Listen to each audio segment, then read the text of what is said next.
let's do a book on haul. I have a massive stack of books right here, and this even half of them, because I thought, oh, I need to save some money and space, so let's do an unhaul. I haven't done one in a while, and all of a sudden I have like 50 books, not quite, but a lot. 25 books I'm going to unhaul. It's a couple books on my TBR that I'm like, am I going to read it? I'm going to give it to the end of the year. If I haven't read them by the end of the year, I'm eating them. They're going nada. If any of you are interested in these books, the best place to find them is I'm probably just going to post on my Instagram stories for the first thing. Message me there. If they don't sell on Instagram, I will probably put them on Vinted. So good luck with finding any of that. But I'm going to go through these special editions first. Goldsboro edition of Morgan Is My Name. I've read this. I did it via audio. This wasn't giving me what I wanted. I was expecting a deep revenge, feminine, it is a feminine story, but like female rage, deep like Morgana from the show Merlin. Retelling, I didn't get that. It was her just going through her life, and I can't, like, it has its audience, it had its place. I didn't really like this one. I do own book 2 on audio. I think it might have been an Audible Plus thing, and I've now cancelled that. Who knows? I actually might have the ebook as well, because for some reason I always forget on the digital side if I own the book or not. So I am going to probably try book 2, but I don't love it to keep a hard copy of it. So it is going to go, and it is signed. Goldsboro editions, they never miss. It's a plain hardback though. So it's nothing like that makes me think, oh, it's too pretty to get rid of, even though I've never felt that. It's just, I don't know, it's just not my kind of thing. Even though on paper it should have been, I just didn't have a very good time. And then we have Poster Girl, and I did enjoy, I love Veronica Roth. I've pretty much enjoyed most of the books that I've read by her, and I did enjoy this. I think this is a Fairy Loot edition that I got, and it is Fairy Loot down the bottom, and it was entertaining. I had a good time. But it's not a book that I'm going to reread, so it's going in the unhaul pile. Somebody else is going to enjoy this far more than me. It's fine. Along with that, to be fair, is the Atlas 6. Oh my god, book 2 grind my gears so much. I don't know what it was. I thought I owned book 2 as special edition, but I don't think I do. Did I get rid of it? Maybe. I enjoyed book 1. I really did. I like the dynamic of the characters. I like how it all came together, right? Fuck me, book 2 went in a direction with one of the characters that I just fucking hated. Like, hated. So I decided, nope, I'm now going to get rid of it. This, again, is by Fairy Loot, and it is such a lovely edition. Such a lovely, like, when was it? Was 2021 was when I read this. I read it when it came out, and like, this is such a lovely edition. You have this on the side, and my all-time fave, end papers. I love a good end paper, but I'm just not going to reread it, and I don't know if I am even going to finish the series because of how viscerally I hated book 2. And then we come back to Spells of Forgetting. I had such a fun time reading this. I think I buddy read this with a group of friends, and it was fun. I really did enjoy it, but I'm not going to reread it. It's one of those books I'm just not going to, like, I think about it, but I'm also not going to reread it because it's one of those books that just isn't reread material. So I am kind of thinking of getting rid of this, even though I did enjoy this book. It's one of the ones, if I had the room and the means, I would keep it. This is going. I am being harsh on myself, so harsh. Last Tale of the Flower Bride. I had a good time with this. Again, I ain't going to reread it. It's such a lovely edition. I think most of these editions that I'm getting rid of are Fairy Loot. Yeah, Fairy Loot. I cancelled my Fairy Loot ages ago. 1, because I have unpopular opinions on the company, but 2, I just never liked their books. Which this is another Fairy Loot book, which I thought I was going to hate. And this, I'm pretty sure, has my all-time favourite thing on the book, and it does. The cover printed on the book. Fucking love it when people do that. Like, publishers do this more. I had such a good time. I did the audio through my library, and I had a good time. I had a fun time, but it's not something I'm going to reread. It's one of those ones, like with my romances, they're either audio or Kindle reads. There's nothing I'd really buy physically. And I know what you're thinking. Mair, didn't you just buy the Illumicrate and hunt down the Marvelous Light trilogy by Freya Marske? Yes, I did. That is the exception to the rule. Now, this one does break my heart a little bit because The Witness for the Dead and The Grief of Stones, which is a broken binding edition, I adored The Goblin Emperor, which is why I'm keeping that one. Today, just DNF this. The audio came through my library and I listened to like an hour and a half of it. And I was like, I'm not invested. It was like 30% through. I was like, I don't give two fucking shits. I really didn't. Granted, part of me is like, you're probably still in an audio slump, but also part of me is like, I ain't even gonna try if I'm gonna DNF it, because I very rarely do a soft DNF. If I DNF it, it's a hard DNF, never picking it up again. The only one that I soft DNF was Jade City, and then I tried it again, and it should have said a hard DNF. Fucking hell, it took me 6 months to finish that book. Not Jade City, Jade War, tell a lie, book 2. I love book 1, book 2, fucking hell, makes me never want to. I'm not gonna go into that series. Don't argue with me about that. And this was another quick DNF. I'm not gonna lie, it was such a quick DNF. I don't know what it was. The premise was good. I have read a Devin Madison book before. I found it was okay. Only okay because the audio narration wasn't great. So I eyeball read this, and the fact that most of it was in first person and how it was told, I was like, the writing style was no. I'm very picky with my first persons. Very, very picky with my first persons. So this wasn't doing it for me, and I almost gave it 100. I think I was like 80 pages through it, and I was like, I want to claw my eyes out. So I DNF'd it, and it's going in the pile. It's going in the pile. I have technically already sold this to a friend. Diary of Blood. And I enjoyed this. I had a good time. I don't love it as much as everybody else does. But again, this is a very limited edition of this book. My friend wanted it, so I was like, sure, you can have it. Obviously, not for free, but I've kind of already sold it. Another one that I have sold, and people are going to be so shocked by this. Fractal First Power. The rest of the Schwab I own is pretty much in paperback. It's pretty much in paperback. And I haven't read this yet, and the way V. Schwab writes, which I understand from a writing standpoint, but for a consumer and a reader standpoint, does kind of piss me off. But it's one of those little niggly things that I'll just be like, okay, that's fine. You do you. I just won't invest in your series until it's done. Because the way V. Schwab writes, she doesn't write a series continuously through. She'll write the first installment, then she'll go to something else. Like the Vishad series, she's still completing that, and that came out over like 10 years ago, book 1. And I was like, that, for me, as a consumer, I'm like, you're asking me to put my time into this series that you aren't going to finish for years. Which you may say, aren't you the same person who doesn't really give a shit that George R. R. Martin isn't going to finish a series? Yeah, but he doesn't outwardly go out and just go, I'm just going to write book 1 and then write other stuff and then go back to the next book. And that's my only point. But it's not necessarily a dig at V. Schwab. They're allowed to do what the fuck they want. They're the writer, okay? I don't care. She has the sales to prove that they are, what's the word? Good, right? She knows how to do her job. They're the writer. They can do what the fuck they want. It's just from me standpoint, I'm like, do you know what? No. I'm also putting a ban on hardbacks, and this is a lovely Waterstones edition. And if this was personally signed, which is not, I would keep it.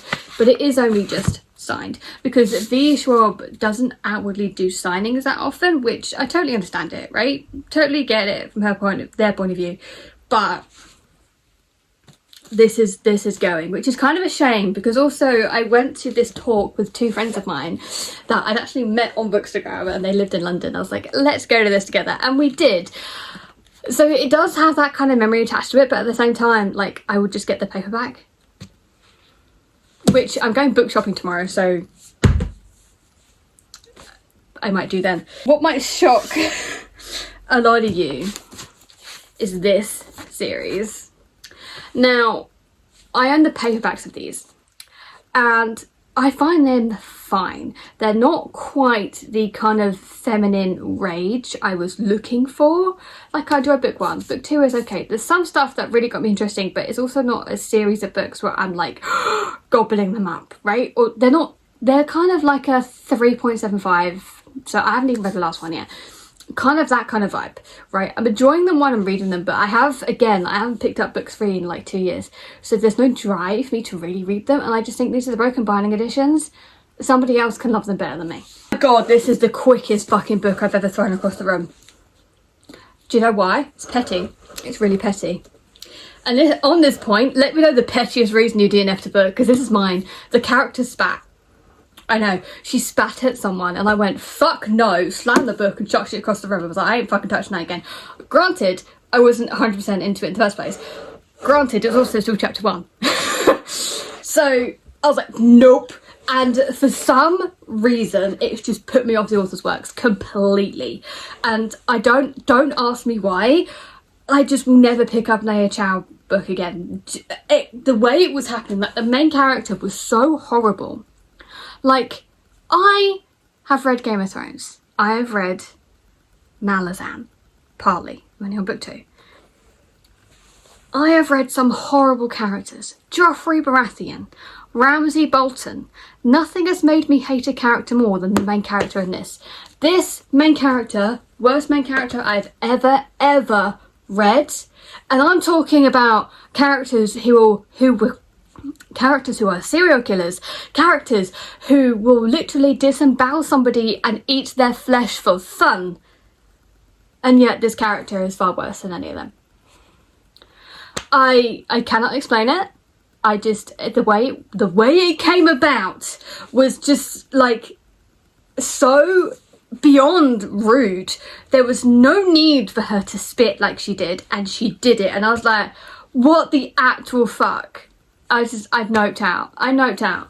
Again, this is a very new edition, so that just says a lot. Completely noped out so quickly. I did finish this book. I have annotated. Can I find an annotation? I annotated it. I can't find an annotation. Yeah, I've annotated it on the side.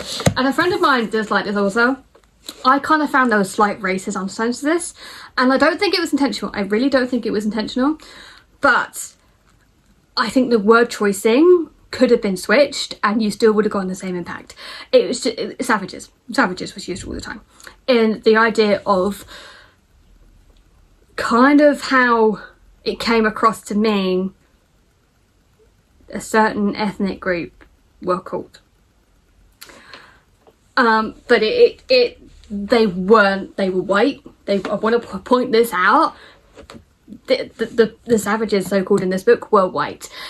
He was just trying to use that kind of world building, everybody hates them because savages, right? That kind of impact that you'd get.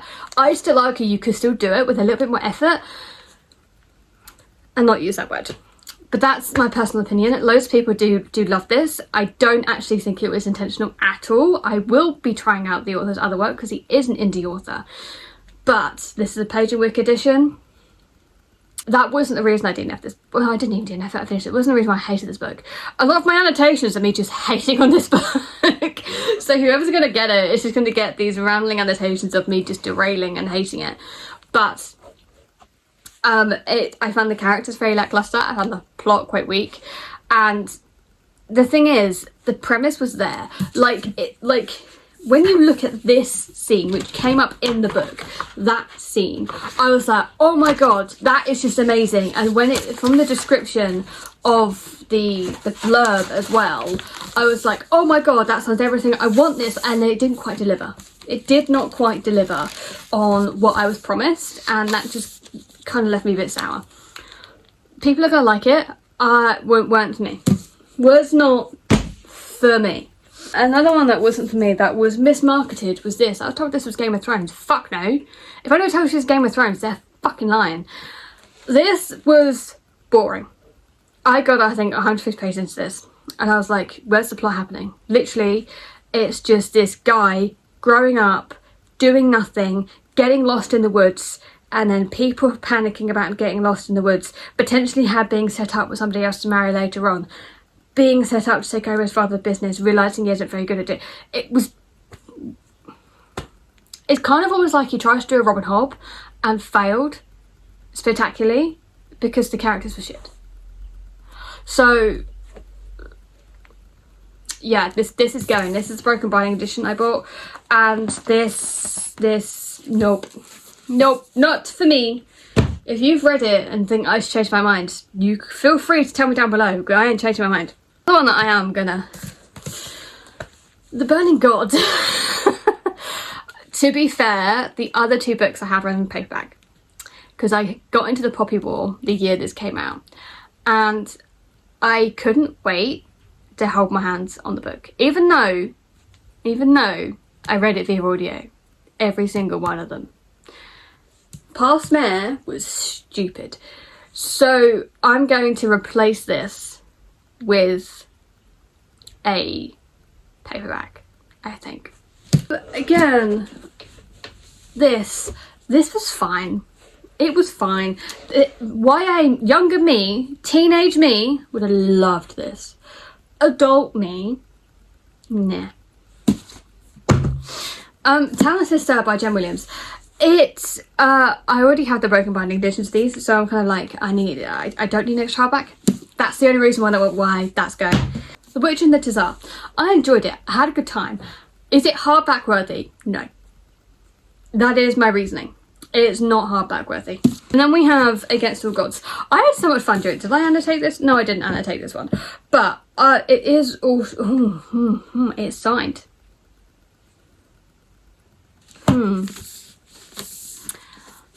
You're going in the maybe pile. If someone wants it, I'll be tempted to get rid of it. But now I'm moving on to my maybe pile. These books, The Unbroken and The Faithless by C.L. Clarke. Now, I find them fine. I found the plot point of 1 and 2 were actually too similar, because I found there was a certain dynamic between the two characters that kind of got rehashed into book 2. In my opinion, audiobooks on these would not do. Nope. Do not recommend. But these are the Illuminate editions. I'm on the fence of these. I'm debating whether or not do I get the third one and then read the last one and then decide I'm going to get rid of it. I don't know. That's why they're kind of in the maybe pile. I don't think they're even signed. I mean, they're signed, not personalised. I've met her a couple of times. I just haven't taken the books to be personalised. No, they're they. They're they? I don't know. But that's in the maybe pile. And then we have Mark Lawrence. This series I do, which is the book that wouldn't burn and the book that broke her heart. I haven't read this yet. It worries me. Look at the difference in sizing, right? I'm gonna get fucking page count. Right, book 1, which was a drag to listen to. While I was kind of entertained, I remember doing the audio thinking, when the fuck is it gonna end? I feel like I've been listening to it for weeks. It was like a marathon, right? 566 pages. Book 1. Book 2 is, 400 pages. 368, weren't far fucking wrong, right? It, to me, I even asked her about this. They just went, just kind of how it is. And I was like, my writer brain, I was like, I cannot accept that as an answer. But I also felt very awkward. So, I have mixed feelings on Mark Lawrence. I can't put a finger on it. I just have mixed feelings on him. I have not read book 2. I just don't know. Book 1 was okay. It was too long in my fucking opinion. Way too long. And then you write a book that is this fucking short. And I'm just kind of like, I don't know how it's going to work. I need to read it to find out. Which is why this is in the maybe pile. Because I do have this in audio. Because I kind of forgot I pre-ordered this. Do I have book 3? No. Because for some reason, the Broken Bind never emailed me. Shocker. So, I don't know what I'm going to do about them. I don't know. Yes, that is my 25 book unhaul. That'd be kind of cool. But anyway, my 25 books I am unhauling. If anybody is interested, drop me a DM on Instagram and I will see what if you really want them. You can try. Or if they're on Vinted by that point, I'll try and remember to post a link. But I don't know if I'm not going to be that savvy. Selling books kind of freaks me out to the point of I'm just like, I might just fucking donate them. Just get them out of my house. I hope you enjoyed this video. Do you see anything that you think I shouldn't unhaul? Scream at me down below all you want. I'm probably still not going to change my mind, but I will give you the chance just to persuade me to. But anyway, I hope you enjoyed, and I will see you in the next one.